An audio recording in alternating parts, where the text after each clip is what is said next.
देखिए ये बहुत ही सॉरी 120 से लीजिए फिर से। हाँ हाँ दिल्ली में लाल किले के पास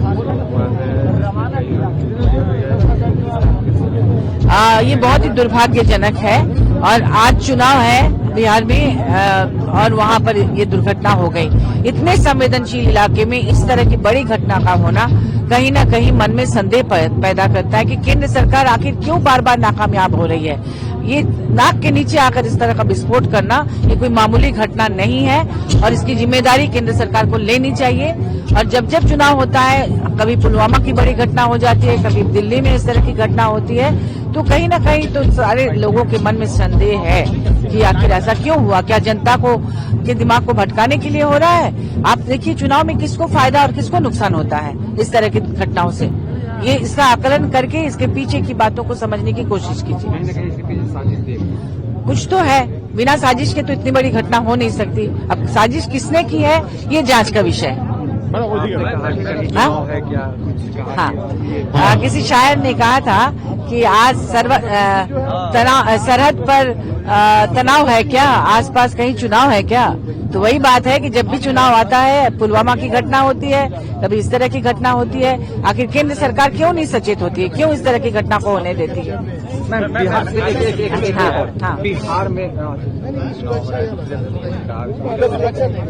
हाँ हाँ एक मिनट। हाँ हाँ क्या हाँ देखिए ये इसमें कोई शक नहीं है कि इस बार घाटशिला में तो हमारी सरकार और गठबंधन सरकार जो पार्टियां हैं उन लोगों ने मिलकर जिनको अपना कैंडिडेट बनाया है स्वर्गीय रामदास सोरेन जी के सुपुत्र सोमेश सोरेन जी को, वही जीतेंगे। क्योंकि जनता का रुझान हमें साफ दिख रहा है और जो विकास करेगा जनता उसके साथ है। माननीय मुख्यमंत्री हेमंत सोरेन जी विकास कर रहे हैं, जनता के लिए सोच रहे हैं, हर वर्ग के लिए सोच रहे हैं। स्वर्गीय रामदास सोरेन जी ने लगातार अपनी जनता के लिए काम किया और उनको जनता ने 3 बार चुना भी। दुर्भाग्यजनक है कि वो 1 साल ही मंत्री बन पाए थे और उनके जो बहुत सारे शिलान्यास उन्होंने किए हैं। वहां पे आपने देखा होगा कि डिग्री कॉलेज, फिर कृषि विश्वविद्यालय, इंजीनियरिंग कॉलेज, इस तरह के तरह तरह के शिलान्यास उन्होंने किए हैं।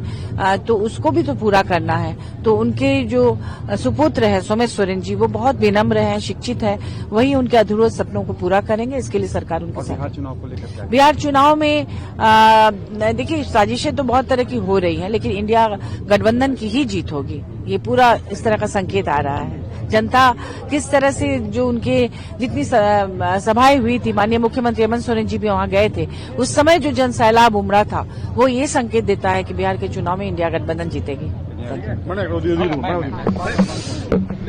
बात है साहब। सर दिल्ली में विस्फोट हुआ, विपक्ष कह रहे हैं कि चुनाव को देखते हुए कहीं न कहीं ये साजिश इसके पीछे। देखिए विपक्ष जो है ना, इंडी गठबंधन वाले ये टुकड़े टुकड़े गैंग को समर्थन करने वाले लोग, सहयोग करने वाले, गलबहियां करने वाले।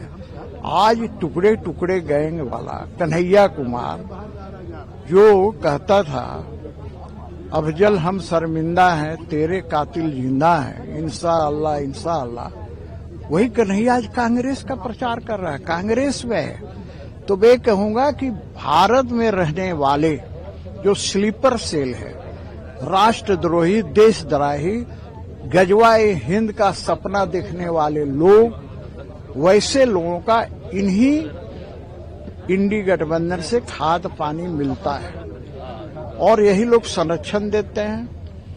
बाहर पाकिस्तान जो है पड़ोसी देश है, बदल तो सकता नहीं है और कभी नहीं बदलेगा। तो वहां से जो भी आतंकवादी भेजे जाते हैं उसको संरक्षण राष्ट्र में बैठे हुए, देश में बैठे हुए राष्ट्रद्रोही लोग देते हैं। हमने देखा कि डॉक्टर आदिल पकड़ा गया है, या कई लोग पकड़े गए हैं, कल ही पकड़े गए थे और हजारों केजी आरडीएक्स अमोनिया वगैरह बरामद हुआ है।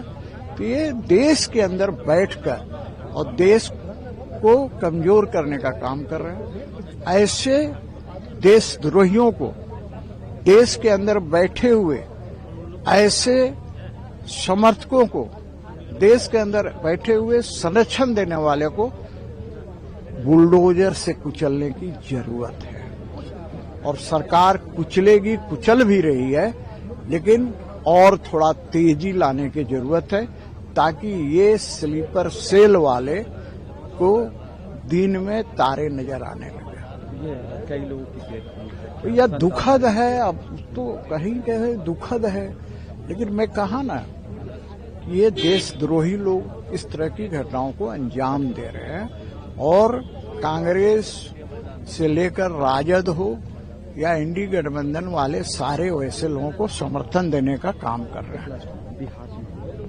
बिहार में आज दूसरे फेज का चुनाव होने वाला है, क्या लगता है? और घाटशिला में भी उपचुनाव। देखिए, बिहार का चुनाव में एनडीए पहले ही चरण के चुनाव में बढ़त बना लिया है और दूसरे चुनाव में भी, क्योंकि बिहार की जनता राजनीतिक रूप से परिपक्व है, तो निश्चित रूप से एनडीए को भारी बहुमत से विजय बनाएगी और जहां तक मेरा अनुमान है 2/3 बहुमत से विजय। घाटशिला में भी भारतीय जनता पार्टी का उम्मीदवार बाबूलाल सोरेन चुनाव जीतेगा।